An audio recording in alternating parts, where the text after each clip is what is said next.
operations that we employed last time, since parehas lang naman, we will prove now using Excel na kapag ginamit daw natin yung Excel formula and employ these algorithms, kahit ano daw equation, masosolve daw natin using this or kahit ano daw system of linear equations, kunyari 3 by 3, 4 by 4, we can solve using this operation.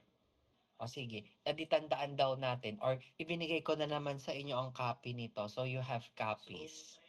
So for the first one, ayan. So gawa lang daw tayo dito ng itsura ng Excel. So ito, for the first, I have a 3 by 3 matrix. So again, for a 3 by 3 matrix, we will just collect the values or the numerical coefficients of the unknown values. So for the first row, or ito yung ating equation 1, for equation 1, we have 5, negative 2, 3. Then dito naman yung ating yung ating constant matrix. So we have negative 1. Nasundan ako? Yung parang ano, 'di ba, nung nakaraan, meron tayong equation, sabi natin, itong equation na 'to, iko-convert daw natin into augmented matrix. So, ganun din daw ang gagawin natin sa Excel. We'll just copy this value to the Excel by getting the numerical coefficient of each of the given equation.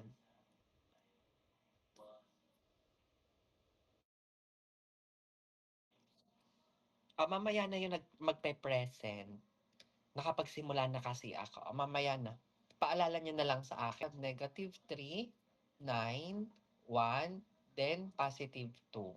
So don't forget the sign of each of the numerical coefficient. Kasama daw yon. 2, for equation 2, we have 2, negative 1, negative 7, and 3. So sabi natin, ibaba ko na lang to, we need to employ the raw operation, yung ginamit ko nung nakaraan. Sabi natin, for the new value of the second row, we have A11 multiplied by R2 minus A21 multiplied by R1. Lagyan natin dito ng ng multiplication para hindi siya magulo. Tapos lagyan natin ng parentheses. Ayan. Lagyan ko lang ng parentheses para daw mas maganda siyang tingnan. So ito daw yung ating magiging raw operation for the new values of row 2. Nanggaling daw yun dito. Sabi natin, A11 R2 minus A21 R1. So yun din yun. So for the first row, since hindi natin siya binago, we'll just copy the values on the first row. Ayan. Kasi ang gagawin natin, all the values lang ni second row yung gagamitin using this algorithm. Now, to initiate daw yung ating Excel, sabi daw natin, or yung ating function sa Excel, we always start with an equal sign.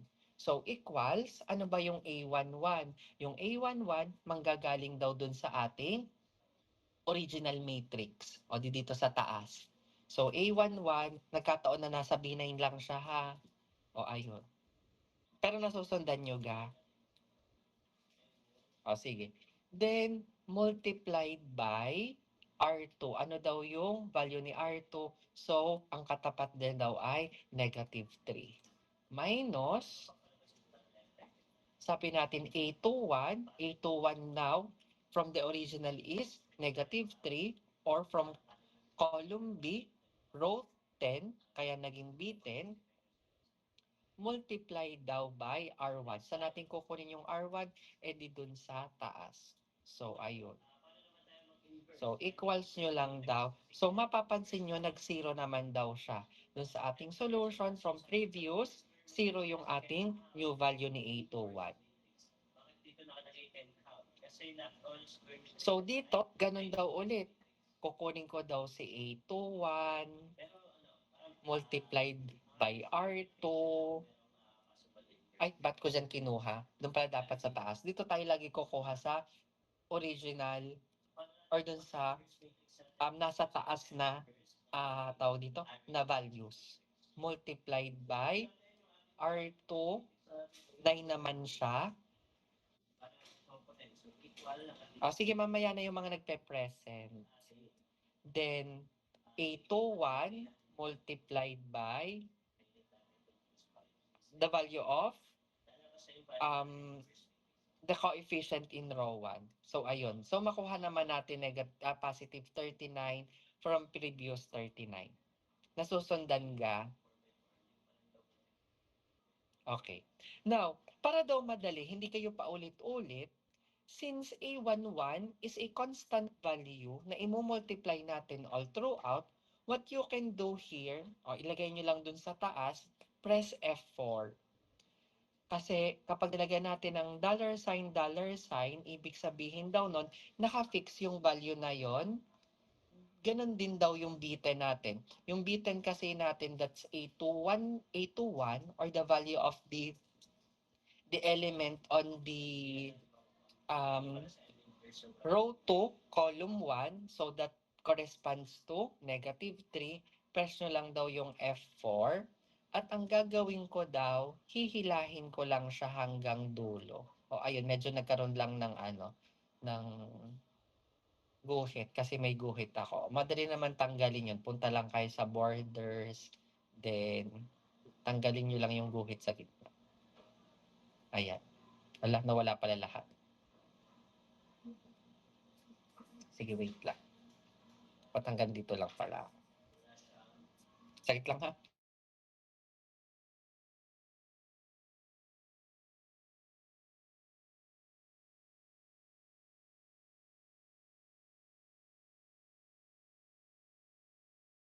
Ayusin ko lang, medyo OC kasi ako sa format. Pero anyways, yung formula, nasusundan nyo ga?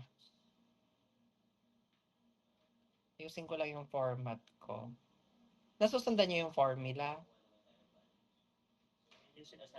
Ayun.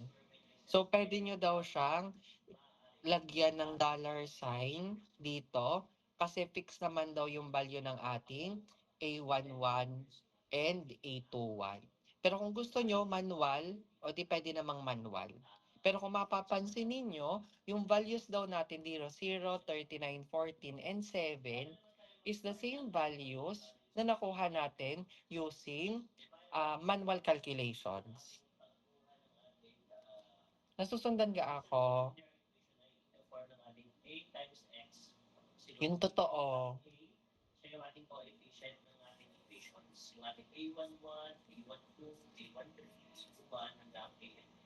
So, dito naman daw sa kabila,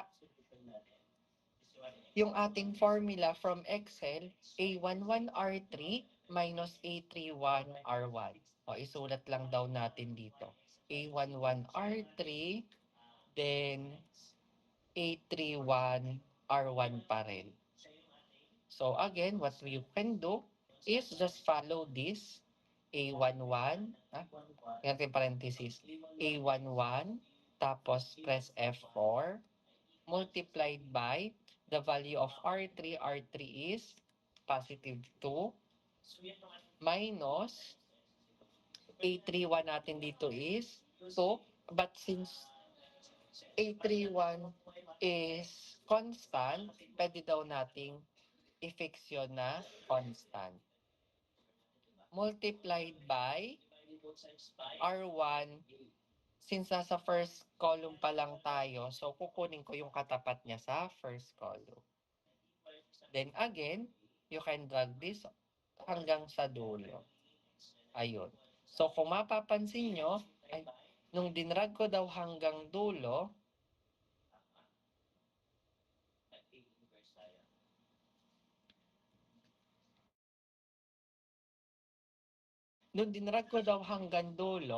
papansin daw natin, babalik daw tayo sa Katulad nung nakuha natin 0, -1, -41, and 17. Ito yung nakuha natin using manual calculation at ito yung nakuha natin nung ginamit natin yung Excel.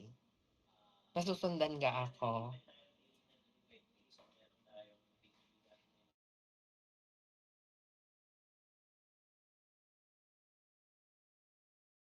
So, again, yung goal kasi natin dito is for the values under the main diagonal be equal to 0.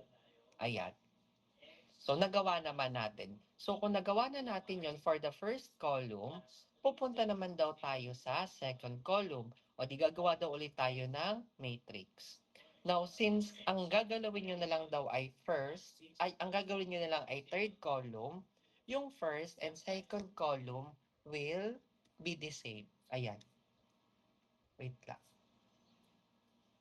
Ayun. Kokopyahin ko lang daw yung nasa taas, tapos ito na daw yung ilalagay ko dyan sa baba. So for the third column, ang formula naman daw natin para sa row 3 na lang, balikan daw natin yung row 3 natin.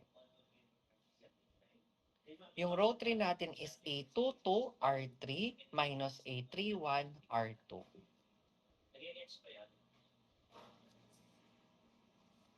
Kopyahin ko lang to. Then, ang mangyayari, this now is A22 R3 minus A32 R2. Ayan. Yan yung formula daw na gagamitin natin galing dito. A3 to ha. Hindi ko pala siya napalitan. So, ang gagawin daw natin again, we initialize ulit yung ating function using an equal sign. Then, A22, ayan, multiplied by, bakit ako dyan kumuha? Mali, dapat dun sa taas. A22 multiplied by R3, ayun, minus A32, that's -1, multiplied by the value in the second row. So, ayun pa rin naman. 0 pa rin yung makukuha natin. And para hindi daw kayo mahirapan, lagyan nyo lang daw ulit ng dollar sign yung fixed or yung constant values ng ating row operation. Then, idadrag nyo na lang daw yun. Para hindi na kayo paulit-ulit ng pagsosolve. Ayan. So, kung ikukumpara daw natin to dun sa ating nasolve nung nakaraan, you should be able to get the same solution. So, dito, itong dalawang to nag-0 naman, okay na. Then ito, -1585 and we have 670. Ayun, -185 and 670. So, tama naman siya.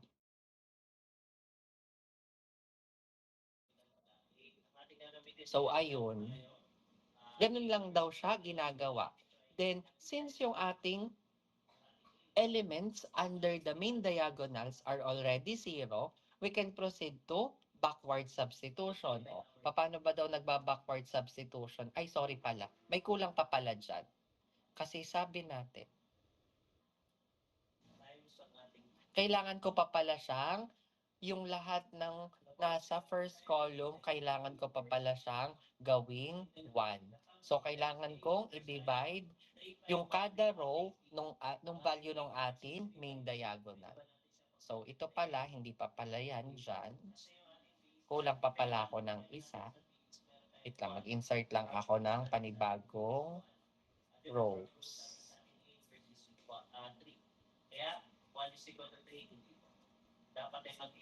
Ayan.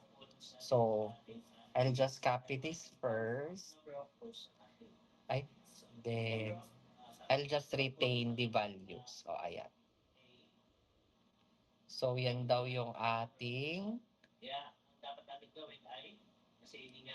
values. So, ang gagawin daw natin, each of the rows, kunyari yung ating R1 will be, ay, ba't ako nag-equal? Yung ating R1, i-divide daw natin ng A11. Yung ating R2, i-divide natin ni A22. At yung ating R3, i-divide ni A33. Ay, A33. O, ayun. So, dito, delete ko muna pala to. Dito, gamit ulit yung value sa taas, ito, i-divide ko ng sarili niya. So, yun. Pero, sinsabi nga natin, yung pang-divide natin is constant, you can just put, tawag dito, dollar sign doon sa mga unahan. So, again, ang gagawin nyo na lang, para hindi kayo pipindot ang pipindot, hihilahin nyo na lang daw siya. So, ganun din daw sa pangalawa, ito, divided by A22 which is 39. So again, press F4 para magkaroon ng dollar sign both. Then enter. Then ayun. Then sa third row naman, we can have this as yung values ng ating row 3 divided by A33. So again, press F4 para sa dollar sign. Then ayun. So, ayusin ko lang yung format ko.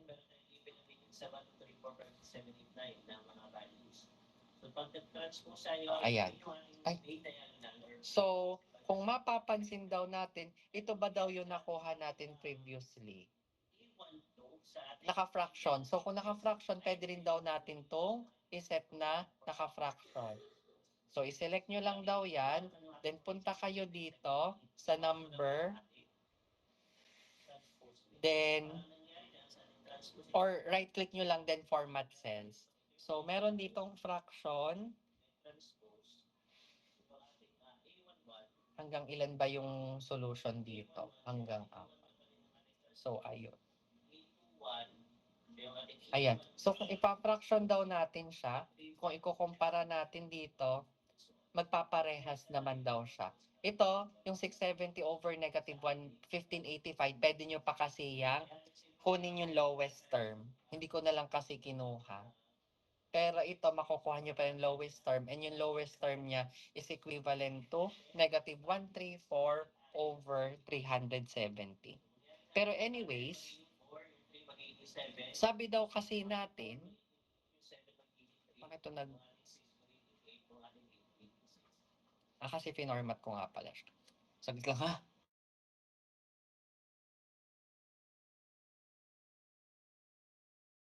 Sorry. O ayun.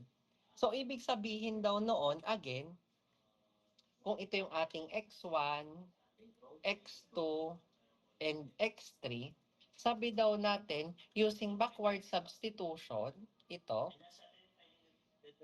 the values of our x3 would be equal to, dito na agad, diga, or equivalent siya sa negative 134 over 17, or kung kukunin natin yung fraction niya, again, kung gusto na daw yung fraction, ayan, takihan ko lang to.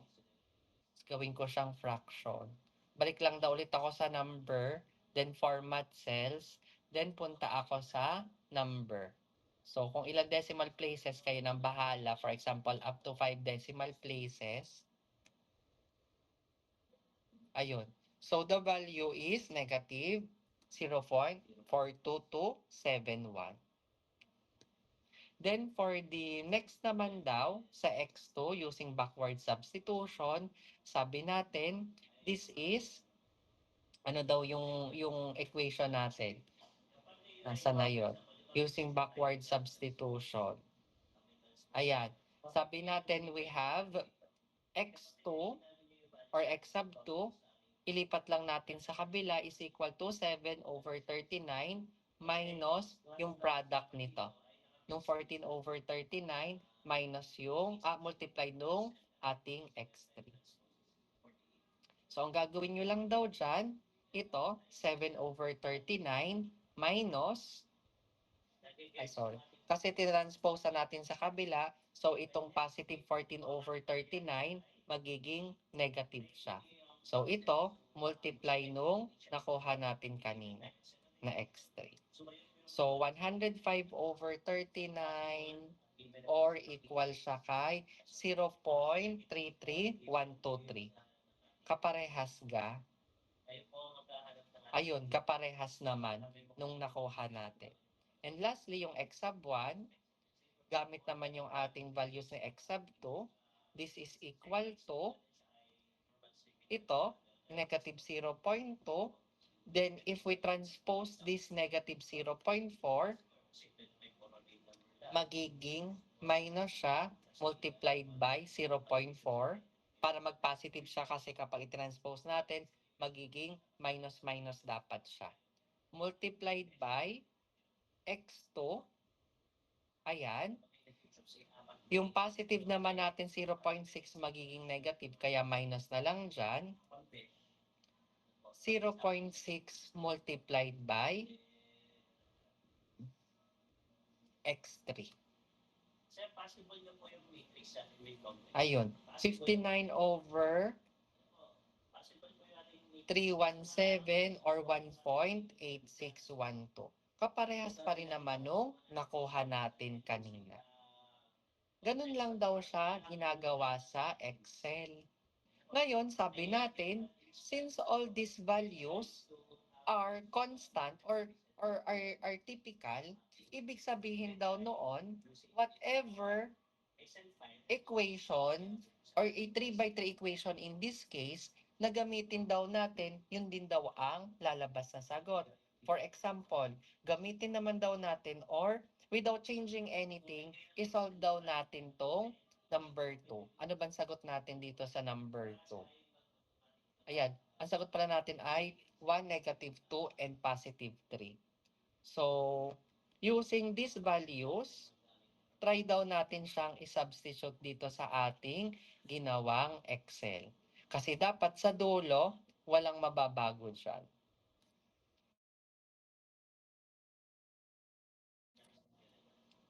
So, we have 1, 2, 3, 6. Kasi dapat automatic siyang magbabago. Then, 2, negative 3, 2, 14, and lastly, 3, 1, negative 1, negative 2.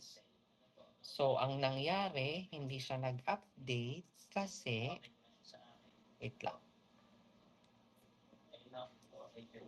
May mali pala ako. Dapat pala, ito, naka-formula din, i-equals ko siya dito. Ayan. I-improve ko lang yung aking solution. Kasi hindi ko pala siya in-equals. Copy-paste ko lang. Tapos ito din, hindi ko siya in-equals. Dapat naka-equal siya dito.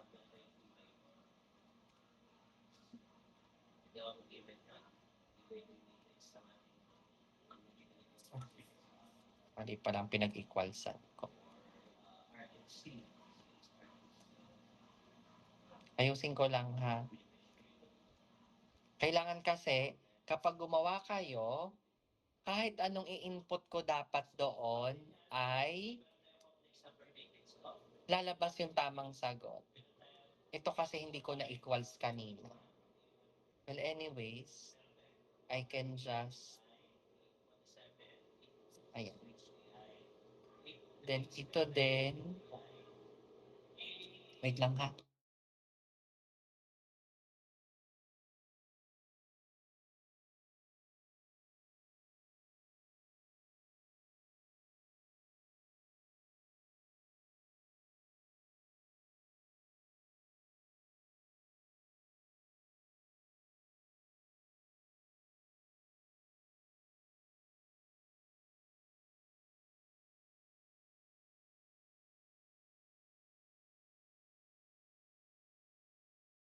Ayun, sorry. Nag-copy-paste kasi ako, dapat kasi hindi ako magka-copy-paste. para kahit anong mangyari, ang lalabas ditong sagot ay kaparehas nung sagot natin.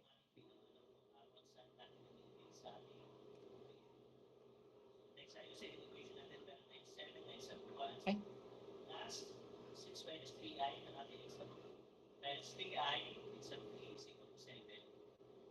Nag-equals lang kasi ako kanina, kaya mali ako.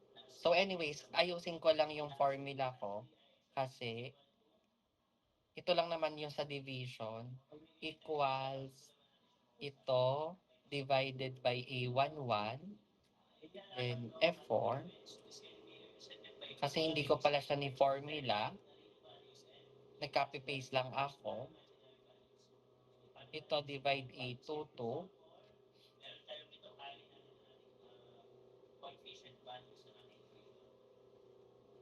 So, meron tayong magiging real number, which is sa ating real numbers, meron tayong 220 sa ating first equation, kasi wala tayong real numbers sa ating isang kaya ito ay 220, 760, kasi sa ating negative pi, wala naman tayo dyan. Using ko lang, kasi may mali siya. Kaya ito yung magiging real values natin. And yung mga imaginary values natin, dito natin siya iba. Sa katabi, mismo yung ating real value. So, para mas madali kayo, pwede napitin yung ating dito kanina. Double check ko lang, baka may nagkamali ako. So, dahil nyo na dito yung ating print dito sa first cell. And dito sa kabila yung ating first cell naman ang ating imaginary values. Then, pwede nyo na siyang idrag pakanan. Pakanan dito. At dito dito. Then, dito sa ating imaginary ganun natin, pwede nyo siyang idrag power up or idrag pakanan. Then, sa ano siya idrag pakanan, then, yung ating constant value, meron tayo siya ng 1 at 2 plus 4 ay 7 siya matay. So, kailangan na rin pagkulay yung nakisip ng value sa ating imaginary values. Saglit lang ha. Then, same approach tayo na ginagawa natin kanina. Yun nga lang, iba yung ating magiging formula dito. Kasi kung tayo complex na yung value natin, ang ating gagamitin dito ay gagamit tayo ng same mode at saka yung ating same inverse. Ang gamit nila si same mode at saka si same inverse kapag ina-operator na nila. Ayan. So, tama naman pala. Explain ko lang ulit ha, wait lang. Kasi may mali akong ginawa.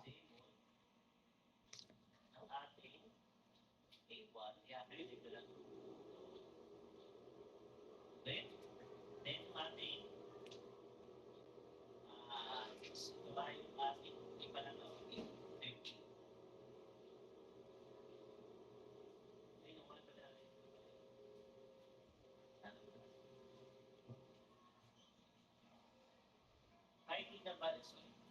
Okay, ayun.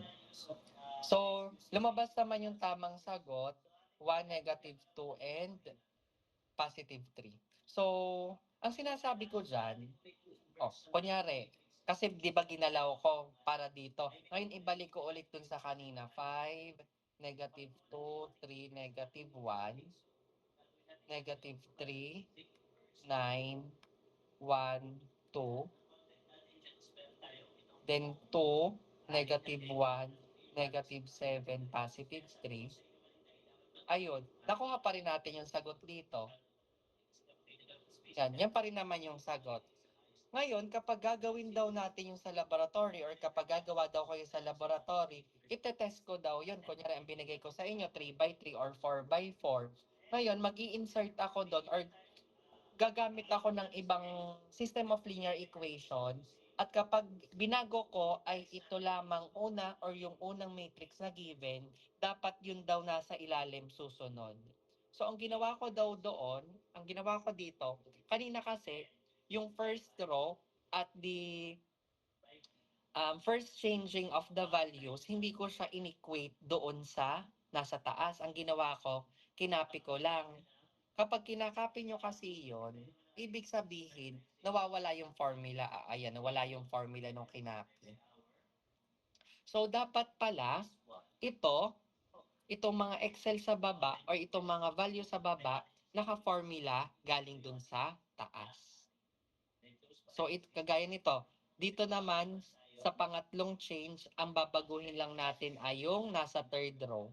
Kaya yung nasa second row, in-equate ko lang dito sa nasa taas na B15, C15, ayan, D15 and E15. Para ma-carry over natin yung formula. Para hindi na natin daw kailangang tawag dito, mag-manual input. Ang ima-manual input lang daw natin ay itong value na nasa first given matrix. Nasundan ga ako?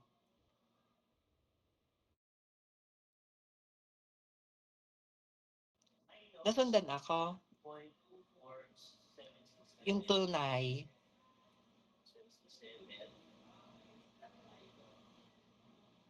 Kasi magpo 4 by 4 matrix din tayo. O sige, paano naman daw kapag 4 by 4 matrix? Para daw mas ma-appreciate ninyo. I-delete ko lang ulit yung laman. Okay, for a 4 by 4 matrix, ayan daw yung given. So, kopyahin daw ulit natin yung mga numerical coefficient.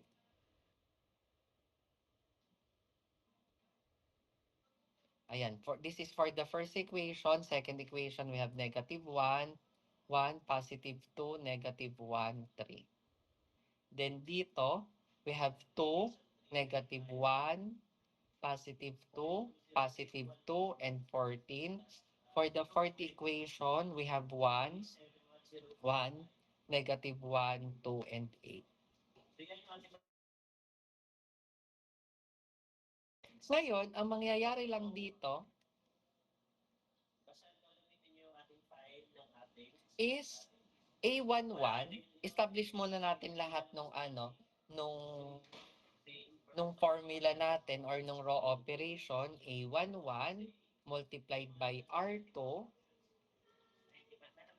minus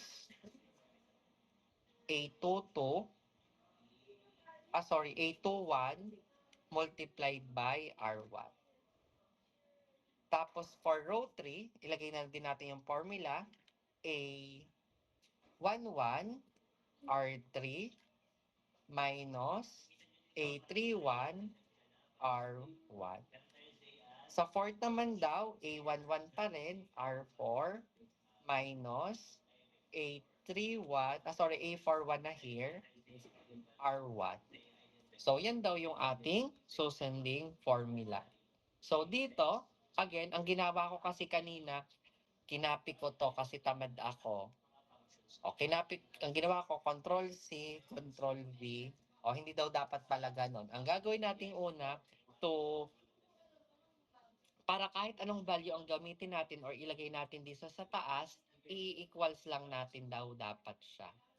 Since ito naka-fix naman, edi F4 ko na lang siya.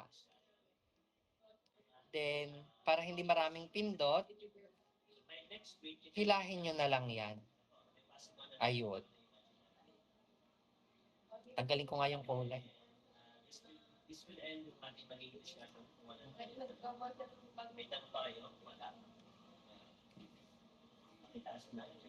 So, ayun.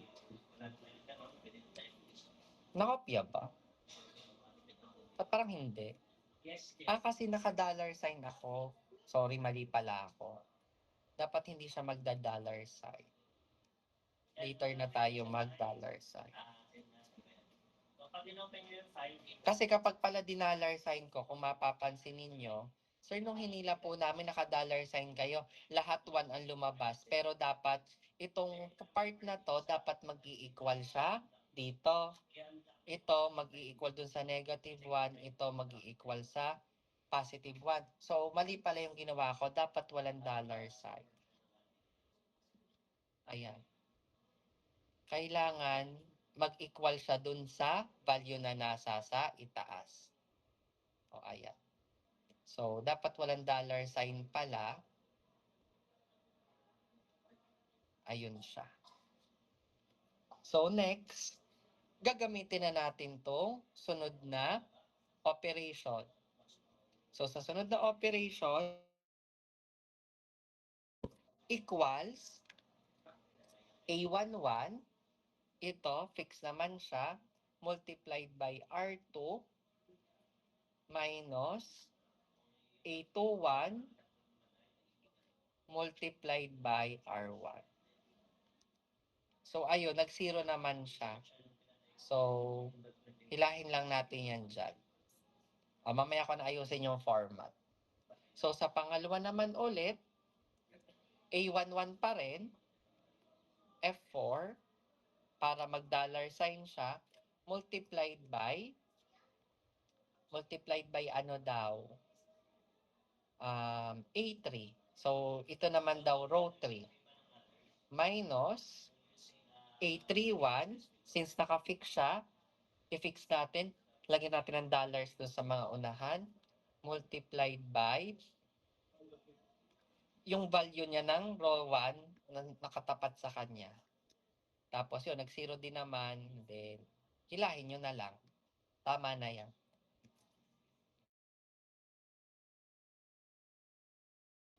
So, sa pang-apat na equation naman or sa pang-apat na row, A11 ulit, i-fix ulit natin siya, multiplied by value ng row 4 minus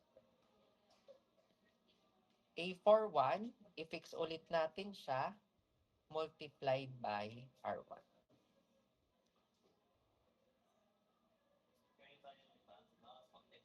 Ayun. So, tingnan daw natin. Dapat kasi ang sagot dito, di ba, binigay ko to sa inyong exercises. 1, 2, 3, 4 ang sagot. Sinagutan nyo ga? Papasa yung next week. Supposedly last week, kaso nga lang wala tayong face-to-face. Kaya, kasabay na lang next week.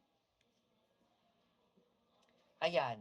So, itong under row, column 1, nag-zero na siya. So, dito ulit, sa pangatlo, equal pa rin siya dito. Ayan. And equal siya dyan.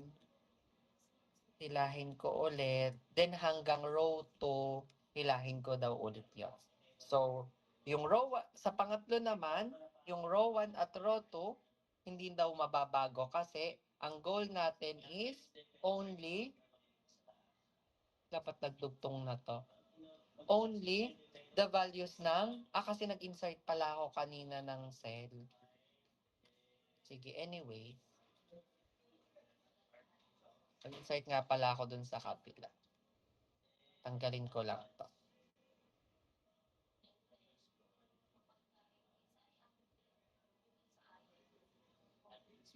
Ayun.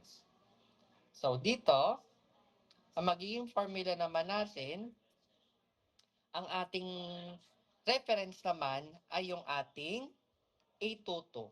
Kaya ang formula natin dito ay magiging A22 multiplied by R3 minus A32 multiplied by R2. Sa pangatlo naman, or sa pang-apat rather, saan ba ako nakatapat dito? Mali ang tapat ko. So, dito naman sa pang-apat, A22 pa rin, pero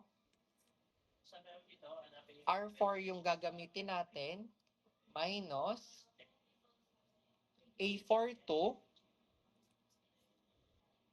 R2. So, para masimulan daw natin siya,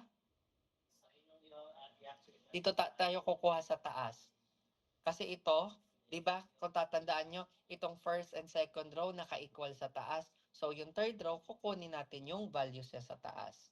So, we have A22 multiplied by value niya sa R3, ito, minus A32, ay, mali pala yung nakuha ko, ulit. Ang A22 ay yung positive 3 at ba negative 5 yung kinuha ko. Ayan. Tapos F4 multiplied by ito, kasi yun ang value nung kanyang R3, minus A32 F4 multiplied by value sa row 2. Then ulit, hilahin nyo lang. Ngayon, paano nyo malalamang mali kung yung nasa ilalim daw nung A22 ay hindi nag-zero? Kasi dapat yung nasa ilalim ng A22 magsi-zero na siya. Kung hindi nag-zero, may mali daw dun sa nilagay yung formula or baka merong mali dun sa pagpindot nyo sa Excel. Kaya, maglalagay tayo ng parenthesis. So, sa fourth row pa rin, A22, F4, multiplied by R4 minus A42, F4 ko ulit yun kasi fix yun, multiplied by row 2. Pag hinila ulit nyo siya, dapat ang lalabas ditong value sa baba nito ay 0. Kung hindi magsi-0, may mali daw sa ginawa ninyo. So ngayon, nag-0 naman siya. So, tama pa daw yung ating solution. O, ayun.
Ay, nakamute pala ako. Saan ako nawala ng pagsasalita?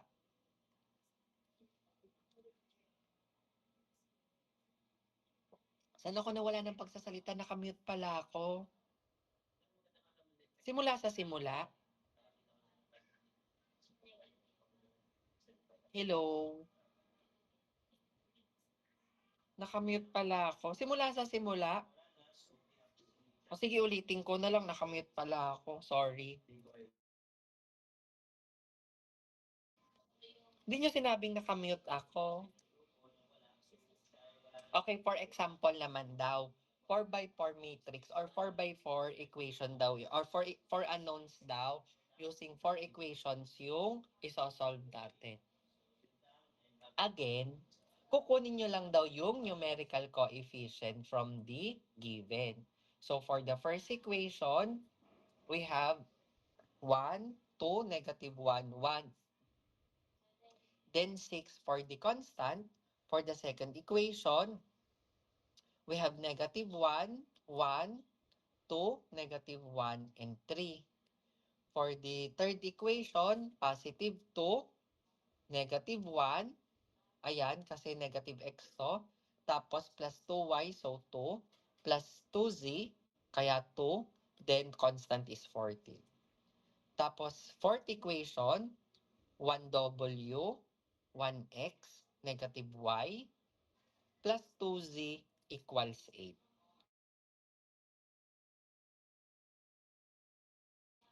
Okay.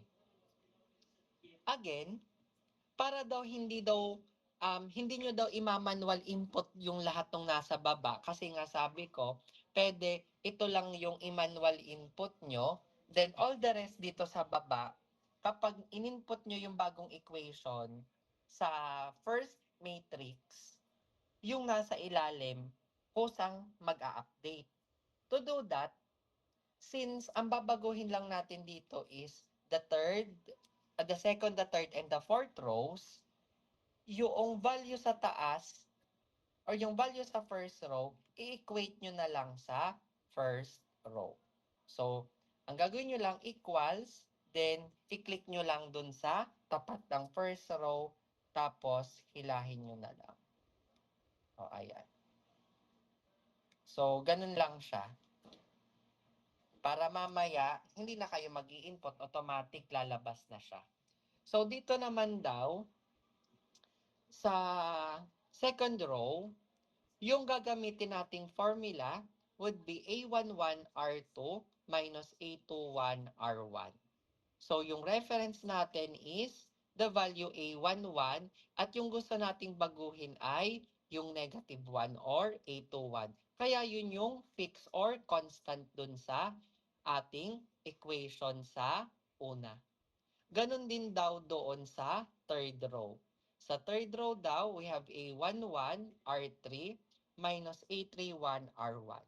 Dito, ang ating reference pa rin is si A11 at yung gusto nating gawing 0 is A13. Kaya yun yung ating constant. So, kapag meron daw pang-4 na row, pang-5 equation, pang-6 na equation, susundan nyo lang daw yung formula na to. Kasi kung mapapansin ninyo, yung nasa unang column or yung nasa unang part is lahat A11. Then ito, sunod lang, R2, R3, R4, kung meron pa dyang panlimang equation, di R5, R6, R7. Nagkakaintindihan? Tapos yun naman daw, ima-minus natin, kung mapapansin nyo, tingnan nyo, A21, A31, A41. Kung may susunod daw dyan, di A51, A61, A71. Tapos lahat siya nakamultiply na kay R1. Maliwanag ah. Kasi magagawa kayo nito, baka yung paggawa ko sa inyo, 6x6 equations. O, ayun. Kasi laboratory naman yun. Pero sa exam, hindi mo na ako magbibigay ng gayon karami. Mga 3x3 lang. Baka kapag 3x3, baka pag 4x4 masyadong matagal. O, ayun. So, dito naman daw, sa pangatlong change ng, ng matrix, ang i-zero naman daw natin ay nasa ilalim ni A22.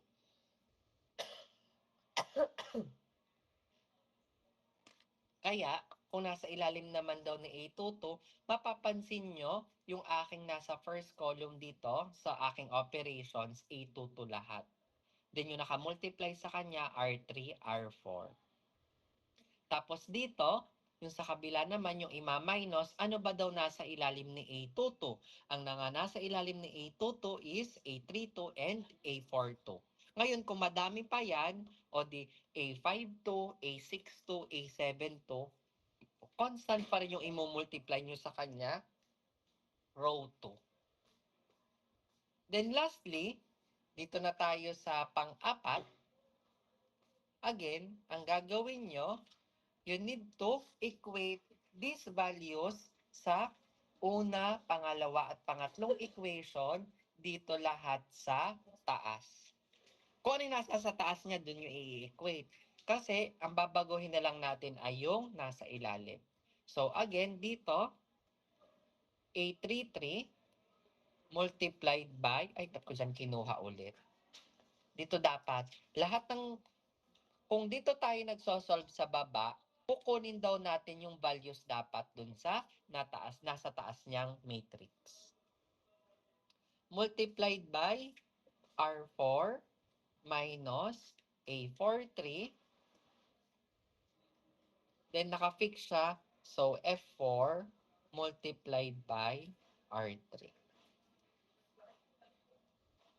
So again, hilahin ko lang daw ulit yan.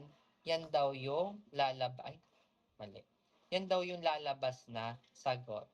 Then kung mapapansin ninyo, using backward substitution, ayun, lumabas yung sagot. Diba? Ang sagot dyan nung pinapasolve ko sa inyo, 1, 2, 3, 4. Ito, naka-formula din using backward substitution. So, dito pala, pwede rin akong mag 5 by 5. Ito nga, may ginawa akong 6 by 6. Ayan. Sa 6 by 6, masosolve nyo din daw siya. Hindi ko na lang tinuloy. Pero, ang mahalaga daw dito, asa na ba yun? Ayan. Ang mahalaga daw dyan, nasusundan nyo yung change ng algorithm per per layer ng solution. So ayan. So dapat dito pag nagpa-laboratory ako sa inyo, kasi hihingin ko yung Excel file, babaguhin ko lang daw yung given sa taas, dapat makukuha ko yung solution. Kasi kapag may mali sa formula ninyo, may maling lumabas dyan, deduct daw ng deduct yun doon sa inyong laboratory. Kasi may mali kayo sa pagpo-formula. Maliwanag ah. Nagkakaintindihan. O ayun. So itong Excel na to, syempre hindi ko pwedeng ibigay sa inyo. Baka kasi kopyahin nyo yung formula. Saka ko na lang to ibigay kapag tapos na. Ang tawag dito, ang activity. So ayun. So sa Gauss Jordan elimination, ganun din daw siya. Kaso nga lang, pataas naman daw yung gagawin ninyo. So, same same formula, kasi di ba binigay ko naman sa inyo yung formula last time doon sa lecture. Ayan. So, ang gagawin daw ninyo, nasaan na ba yun? Yan, Gauss Jordan. Yan. Yung pataas naman daw formula, yan, nandiyan naman yung raw operation. So, same pa rin naman daw siya. Ayan, nagawa ko na din siya dito. So, same lang din daw yung lumabas. So, let's try daw kapag kinopya ko yung sa kabila.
Ay, nakamute na naman pala ako.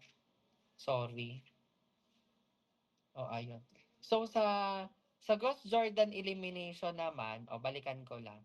Sa Ghost, ito yung Ghost elimination, Gaussian elimination. So, sa Ghost Jordan elimination naman, ayun, itutuloy nyo lang, di ba, yung Gaussian elimination.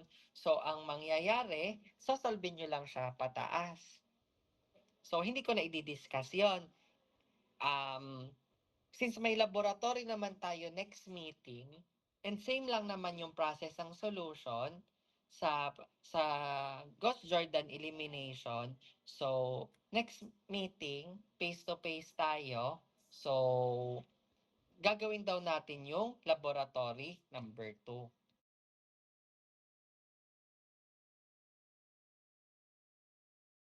So, I expect everyone to attend. So, nung nakaraang linggo, dapat face-to-face tayo. Medyo walang pasok, kahit maaraw naman. Kaso nga lang, hindi ako nakapag-reply sa inyo noon kasi naputulan kami ng internet. Kasi di ba mahangin, umulan. Naputol, nagka-problema daw dun sa connection namin. So, 4 na araw akong walang internet doon. Thursday, Friday, Saturday, and Sunday. Hindi ako makaka-reply sa inyo agad kasi nga lalabas pa ako ng karsada. Ang hirap kasi na doon na ako tumira sa labas ng karsada. Kaya yung reply ko sa inyo, medyo sobrang delay. Yung iba hating gabi ko na na-replyan. At saka hating gabi na rin ako nakapagsabi nung ibang nung mga sagot sa mga tanong. O kaya pagpasensyahan nyo ako nung Sabado at Linggo, wala talagang internet sa bahay namin. Ha? Ayun. Pero bukas, ayun, wala na naman sigurong problema, face-to-face tayo. Wag lang magkakaroon ulit ng bomb threat. Kasi kahapon daw nagka-bomb threat. So, ayun. So, I expect everyone next meeting to be on school para dun sa lab number 2. Maliwanag ah. Maliwanag. O, sige. So, ayun. So, nandito naman ako, so makakapagtanong kayo sa akin ng diretso. So, dito naman daw sa Jacobi and Gauss-Seidel iteration, mabilis lang to. Same equation daw. So, ito yung equation na given natin. Titingnan daw natin or isosolve daw natin siya.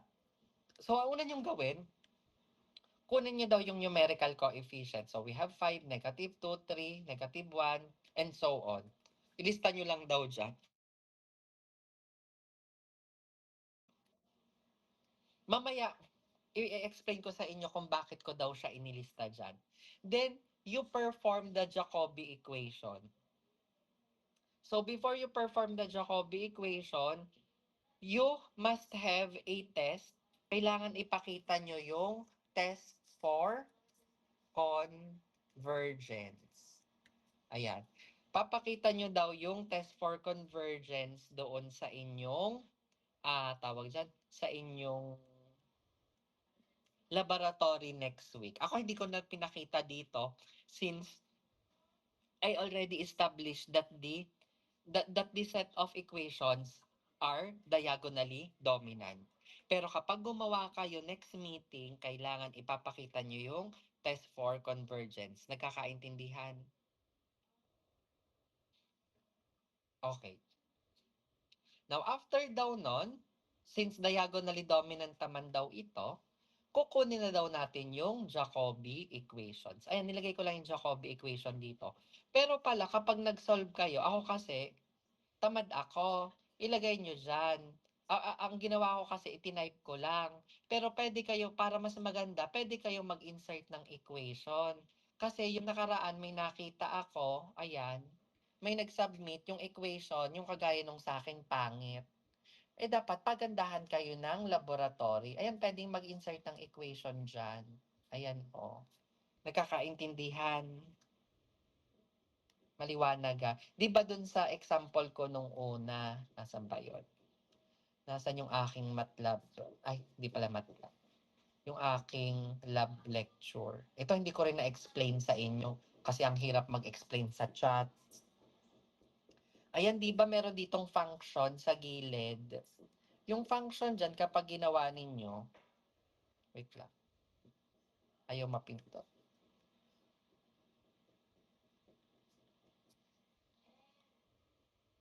Saglit lang ha, ayaw mapindot. Ba't ayaw mapindot? Close ko muna. Kasi ito, naka-active pa pala to, kaya hindi ko pala mapindot. Okay.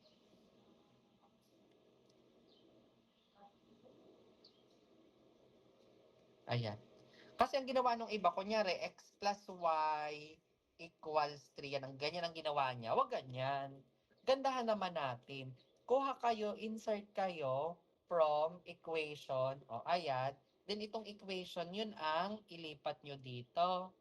Then, pwede na kayong mag-type dyan ng equation. Ayan. Takihan natin para makita ninyo. Ayan, pwede na kayong mag-type ng equation dyan. Kunyari, ang equation ninyo ay ln of x, ayan, plus 3 is equal to y. O, kunyari example ganyan. O di, gagandahan daw ang presentation. Yung sa akin kasi, pangit kasi nagmamadali ako. O, pwede nyo daw lakihan para mas magandang tingnan. O, ayan. Nagkakaintindihan ka. Kasi may nakita ako ang ginawa niya, y is equal to x squared, nakaganyan pa yung sa kanya, plus 3. O yan. Ala, hindi lumabas. Alam, bakit wala? Hindi ba siya naka-block? Oo, hindi siya naka-block. Ayan, nakaganyan yung lumabas. O, wag naman ganito, ha? Ayan, wag naman ganyan. Gandahan natin yung presentation ng equation. Pwede ga? Okay lang. Okay, mag-alala. Bukas wala tayong online meeting. Pwede nyong ituloy yung ginagawa ninyo. Ha?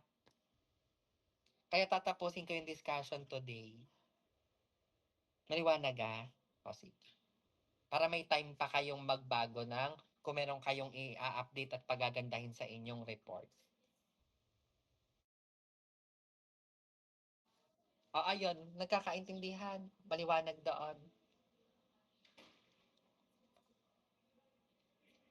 Okay. So, dito naman, ayan. So, i-type nyo na maganda yung Jacobi equation at saka yung equations dito. Ha? Maliwanag ah.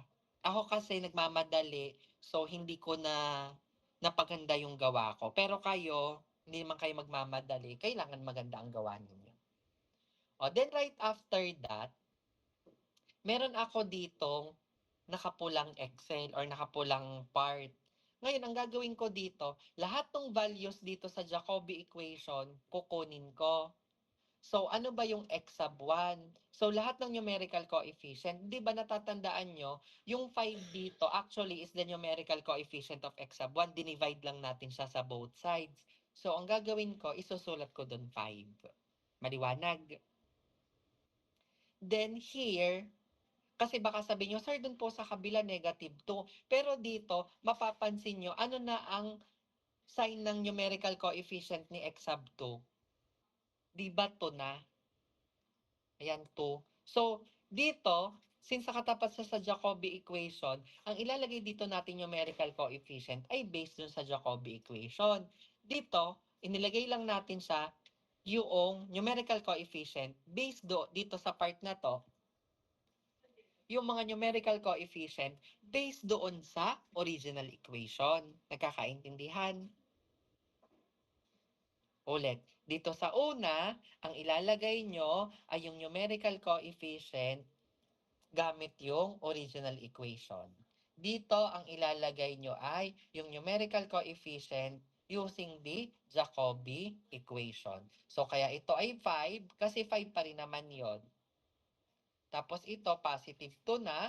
Then for x sub 3, negative 3 na siya. Then yung constant natin, mapapansin nyo, negative 1 pa rin. So, i-continue lang natin all throughout. So, ito ay 3, tapos 9. Ano ang x sub 3? Negative 1. Then, constant natin is 2. Tapos, x sub 1 naman dito, negative 2. Then, dito ay plus, ano tong x sub 2 natin? Positive 1. X sub 3 natin is negative 7 pa rin. And yung constant natin is 3. Nagkakaintindihan kung bakit ito ay nag-iba ng yung mga sign. Kasi kinuha daw natin to sa Jacobi equation. Now, dito naman daw, ito yung ating iterations. For our iteration, sabi ko sa inyo dati, ang ating initial value ay 0. O di kaya lahat dito ay 0 daw yung aking value at 0 iteration or at initial value. O ito initial guess. Pwede rin nyo daw ilagay dito, initial guess kung ayaw nyo daw ng 0. Maliwanag. So, therefore, for the first iteration, gagamitin ko na yung Jacobi equation. So, equals, ano ba daw? So, negative 1 plus, close parenthesis, para hindi nyo daw itatype na 2 times kukuha ako dun sa taas. O, hindi daw gayon. Ang mangyayari, dito ko na siya kukunin yung value ng 2. Maliwanag ah. Then since ito ay constant sa lahat, pindutin ko yung F4. Multiplied by x sub 2. In this case, x sub 2 is 0. O, yung x sub 2, wag nyong i lalagyan ng dollar sign or gagawin, pipindutin yung F4. Kasi di ba later on, gagamitin natin siya sa succeeding. Para kapag hinila natin yung ating Excel or yung ating cells, automatic daw magbabago yung values. Ang kailangan lang daw fix ay ito pala, hindi pala dapat to negative 1. Dapat pala, kukunin natin yung constant dito, negative 1, para hindi na kayo pipindot later on. Then ito, i-F4 ko din kasi siya ay constant. O lahat ng constant, manggagaling dito sa naka-red ko na table. Sunod,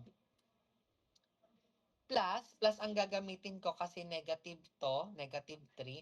So, ba't ka lumabas?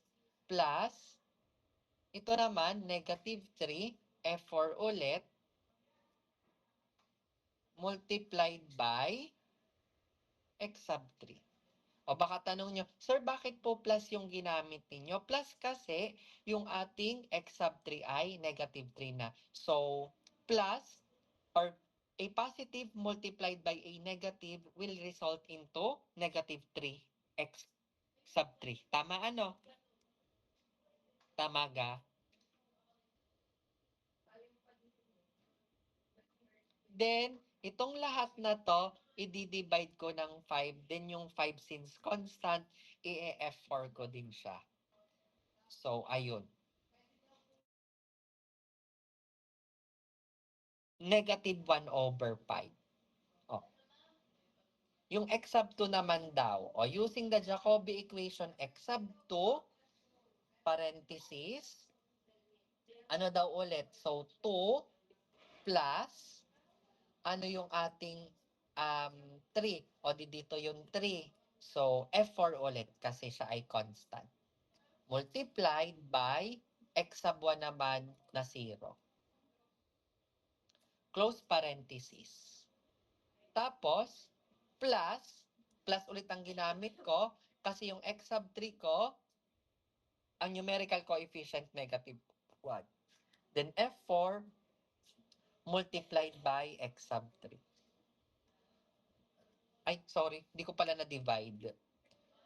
Divided by, wag kakalimutan divide, kasi meron pang hindi nakaselect. Dapat lahat ito maseselect. Ayun pala. Divided by 9. So, ayun. Ngayon, malalaman nyo kung tama ba yung na-select nyo kung lahat, kung pagtingin nyo dito, naka-highlight lahat ng values. Kasi kapag meron dyang hindi naka-highlight, may nakalimutan daw kayo. Then ito pala i-F4 ko kasi constant naman yung ating value ng 9. So lahat ng constant dito, tingnan ninyo, lahat may dollar sign. Ang nababago lang ay yung value ni x sub 1, x sub 2, and x sub 3 based on our given. Then ito equals ulit. So we have 3 F4 plus, again plus ulit yung ginamit ko kasi negative 2 na to. F4 ulit multiplied by x sub 1 na value niya which is 0. Tapos plus x sub 2 natin ay ito. F4 ulit multiplied by x sub 2. Ito naman daw siya. Then close parenthesis divided by nung natitirang cell, negative 7. Enter. Mapapansin niya, ito din yung sagot natin na nakaraan, negative 1 over 5, 2 over 9, and negative 3 over 7. Puntahan ko lang yung ating iterative method. Ayan, di ba yun din yung sagot? Negative 1 over 5, 2 over 9, negative 3 over 7.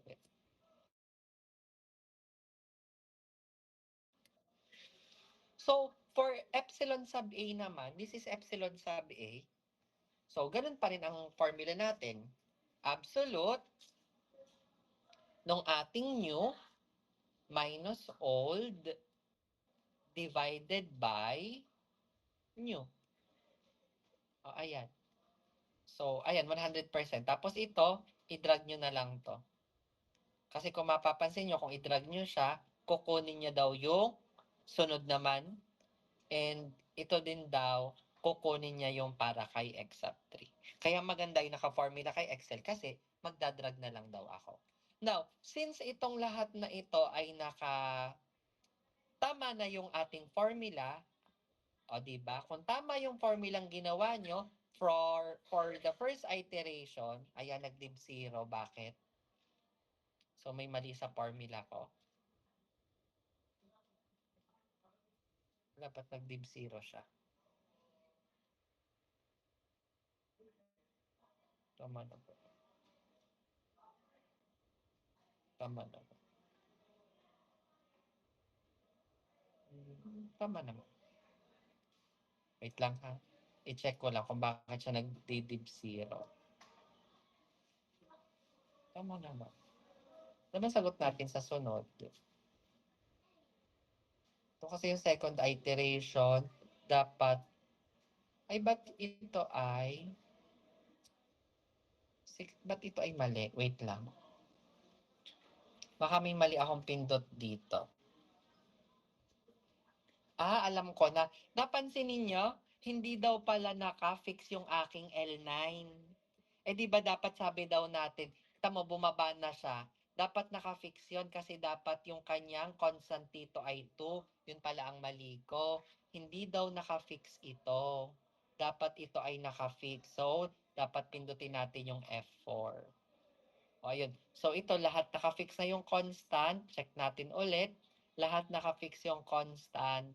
Lahat naka-fix yung constant. Ito rin, hindi daw naka-fix yung K9. So, dapat naka-fix din daw yon. Maliwanag ah. Bakit daw naka-fix yun? Kasi, kinuha natin siya dito sa table na nandito. Ito kasing table na to are the fixed values ng inyong Jacobi iteration. So, tingnan natin kung i-fix ko siya kung tatama na daw yung sagot. Ayun, tumama na yung sagot. Kasi kung mapapansin nyo, ito yung sagot natin, naka-fraction lang doon sa previous. So, dapat, be careful on your formula. Kasi ako nagkamali ako. Nawala yung naka-fix. Bakit daw kailangan naka-fix siya? Kunyari, nagbago ako ng Jacobi equation. So, kung nagbago ako ng Jacobi equation, ang gagawin ko pala, itong values na lang dito yung papalitan ko. Nagkakaintindihan ka? Kasi kahit anong ilagay ko dito, kunyari meron akong ibang equation na solvable naman ng Jacobi equation, edi ilalagay ko lang daw dito. Ito 3 by 3, syempre iba kapag kay 4 by 4, madadagdagan to. Madadagdagan to ng columns. Nagkakaintindihan? So, ang ganun din ang gagawin ko sa inyo kapag nag-laboratory. Magbibigay ako kunyari 4 by 4 equations. Kapag pinalitan ko ng ibang given dito sa table na to, dapat kapag pinalitan ko yon, tama pa rin yung lalabas dito sa inyong iteration. Maliwanag? Oh, yung COSIDEL, kaparehas lang naman siya. Ganon din yung ginawa ko. Ang pagkakaiba lang, di ba? I-update agad natin yung nakuha. Ayan, oh, kita ninyo. Yung dito, kapag sinolve natin siya, kukunin agad natin yung updated value ni x1. Ayun, dito ako kumuha, hindi sa taas. Ayun naman pagkakaiba ni Gauss-Seidel at ni Jacobi iteration. So, next meeting, kayo na ang mag-a-apply noon. Maliwanag ah.